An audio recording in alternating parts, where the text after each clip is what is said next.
WhatsApp guys, welcome back in another video. आप सभी का स्वागत है आज की इस नई वीडियो के अंदर। ये वीडियो रहने वाली है अपनी ऑस्ट्रेलिया लॉटरी वीज़ा के बारे में, यानी कि सब क्लास 462 वर्किंग हॉलीडे वीज़ा। जी हाँ दोस्तों, जैसा कि आप लोगों को पता होगा, इसका जो बैलेट है वो 15 जुलाई को क्लोज हो चुका है। और उसके बाद बहुत सारे लोगों के मेरे पास मैसेज और कमेंट आ रहे हैं कि इसका जो रिजल्ट है वो कब आएगा, हमारे पास मेल नहीं आई है, ये नहीं आया, वो नहीं आया। तो दोस्तों आपको मैं क्लियरली शब्दों में बता देता हूँ, जैसे कि आप लोगों को पता हो, इसका जो रिजल्ट है वो 16 जुलाई से स्टार्ट होना था। 16 जुलाई से लेके 2026 तक इसका जो रिजल्ट है वो चलेगा, यानी कि इसके जो रिजल्ट है वो राउंड के अंदर आएंगे, तो काफ़ी टाइम, लंबे टाइम तक जो रिजल्ट है वो चलेंगे। और बहुत सारे लोगों को 16 जुलाई को सक्सेसफुल की, यानी कि सिलेक्टेड की मेल आ चुकी है, तो उन लोगों को सबसे पहले बधाई है। और जिनको नहीं आई है वो वेट करें। जिन भी लोगों का सिलेक्शन होगा उनको मेल के द्वारा ही बताया जाएगा कि आप लोगों का सिलेक्शन हो चुका है। इसमें यूके की तरह नहीं है कि आपको दोनों मेल आएगी, सक्सेसफुल और अनसक्सेसफुल की।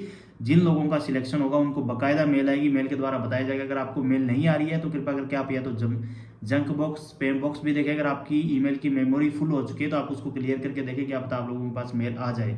तो जिन लोगों के पास मेल नहीं है, वो दूसरा रास्ता ये भी है कि आप लोग अपना ईमेल अकाउंट लॉगिन करके उसमें देख सकते हो, जैसे कि आपको स्क्रीन पे दिखा रहा हूँ। अगर रिसीव्ड आता है तो यहाँ पे एप्लीकेशन आप लोगों की इमिग्रेशन के पास है। अगर यहाँ पे सिलेक्टेड लिखा हुआ आएगा, यानी कि आप लोगों का सिलेक्शन हो चुका है, आप लोग फर्दर प्रोसेस कर सकते हो। और बकायदा इसमें मेल 100% आएगी ही आएगी, जहाँ तक मेरा मानना है। हम आपको क्लियर कर देता हूँ। और फिर भी कोई डाउट करिए आप लोगों को, तो आप मेरे को नीचे कमेंट बॉक्स में या इंस्टाग्राम पे पूछ सकते हैं। तो जिन लोगों का सिलेक्शन हो चुका है उनको बहुत बहुत बधाई है। आप आगे का जो फाइलिंग है वो अच्छे से सोच समझ के करें, कोई एक्सपर्ट बंदे से ही अपनी फाइलिंग करवाए। अगर आप मेरी सहायता चाहते हैं, हेल्प चाहते हैं, या मेरे से फाइलिंग करवाना चाहते हो, उसके लिए आप मेरे को इंस्टाग्राम पे डीएम कर लेना। तो यहाँ पे 3-4 चीज़ें आप लोगों को बताना चाहता हूँ जो कि आपको ध्यान में रखना बहुत ज़्यादा जरूरी है। उसके बिना आप लोग आगे का जो फर्दर स्टेप है वो ना करें। करें तो अच्छे तरीके से सोच समझ के करें, क्योंकि ये चीज़ बहुत जरूरी है। जी हाँ दोस्तों, सबसे पहले बात करते हैं मेडिकल की। तो देखो, इसके अंदर मेडिकल की रिक्वायरमेंट करी गई है। तो बहुत सारे लोग इसमें ये कंफ्यूजन होंगे, अभी जिनका सिलेक्शन हो चुका है वो भाग के जाएंगे मेडिकल करवाएंगे। बट ये काम आप लोगों ने बिल्कुल भी नहीं करना है। मेडिकल आपने अभी नहीं करवाना है, क्योंकि जब आप लोगों की फाइल ऑनलाइन लॉन्च हो जाती है, आप लोग एप्लीकेशन कर दोगे ऑनलाइन इमिग्रेशन की साइट पे, तो इमिग्रेशन की तरफ से आप लोगों को रिक्वेस्ट आएगी मेडिकल करवाने की।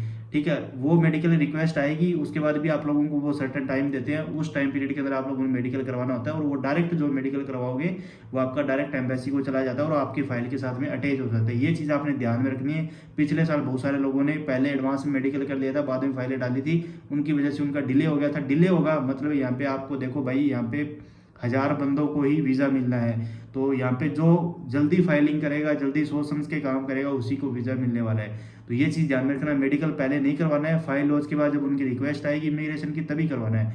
उसके बाद बात करते हैं पीसीसी की। देखो यहाँ पे अगर आप इमिग्रेशन की साइट पे जाके देखते हैं तो वहाँ पे करेक्टर सर्टिफिकेट की रिक्वायरमेंट भी करी गई है। बट पिछले साल हमने देखा है कि बहुत सारे लोगों को मैंने जो पीसीसी है वो अप्लाई नहीं करी है, विदाउट पीसीसी के उनकी फाइल लगाई थी, और उनका वीज़ा भी है वो सक्सेसफुल ऑस्ट्रेलिया में जा भी चुके हैं, है ना। यहाँ पे भी एक चीज़ बताता हूँ कि अगर ऑस्ट्रेलिया इमिग्रेशन आपसे रिक्वायर करता है आफ्टर फाइल लॉजिंग, यानी कि अब जब आप फाइल लॉन्च कर देते हो उसके बाद अगर वो रिक्वायरमेंट करते हैं पीसीसी की, वो आपको बोलते हैं, तो आप लोग पीसीसी करें, अदरवाइज करने की जरूरत नहीं है। क्योंकि यहाँ पे एक जो एक फॉर्म आता है, डिक्लेरेशन फॉर्म होता है, आप उसको फिल करके जो अपना क्राइटेरिया वो उनको बता सकते हैं। बस ये चीज़ है इसमें। इसके बाद बात करते हैं इंग्लिश लैंग्वेज की।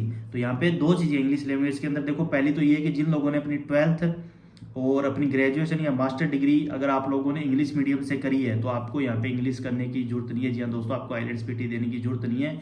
जिन लोगों का इंग्लिश में स्टडी है उनको आइलेट्स पीटी देने की जरूरत नहीं है। वो अपना टाइम वेस्ट ना करें, जल्दी जल्दी अपनी फाइल लॉन्च करें और बढ़िया तरीके से अच्छी से फाइल बना के अपनी लगाए।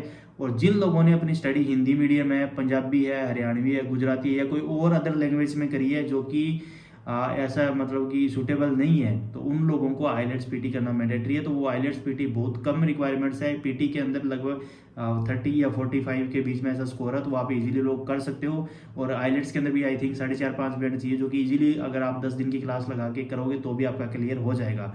तो ये चीज़ आपने ध्यान रखनी है। बस इतना ही इसके बारे में मैं कहना चाहूँगा। बाकी जिन लोगों का सिलेक्शन हो चुका है उनके एक बार फिर से मैं बधाई देना चाहता हूँ। तो आप लोग अच्छे से अपनी फाइल तैयार करें। अगर आपके पास डॉक्यूमेंट्स हैं पूरे, तो ही जाके आप लोग जो है वो अपना फाइल लॉन्च करें, अदरवाइज ना करें। कोई इसमें पैसा वेस्ट करने वाली ही बात है।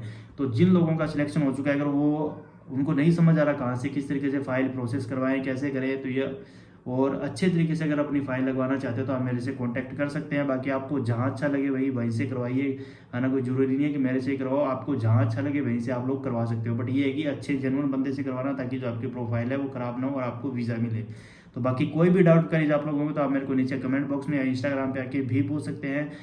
तो होप करता हूँ कि छोटी सी वीडियो इन्फॉर्मेशन अच्छी लगी तो वीडियो को लाइक शेयर जरूर कर दें और साथ ही चैनल को जरूर सब्सक्राइब कर ले ऐसी और अमेजिंग वीडियोस के लिए। साथ ही बेल आइकन को प्रेस कर दें ताकि जब भी ऐसी इन्फॉर्मेटिव वीडियोस आए आप लोगों तक टाइम पे पहुंचे और आपके काम आ सके। सो गाइज मिलते हैं नेक्स्ट वीडियो में। Till then take care, good bye, जय हिंद।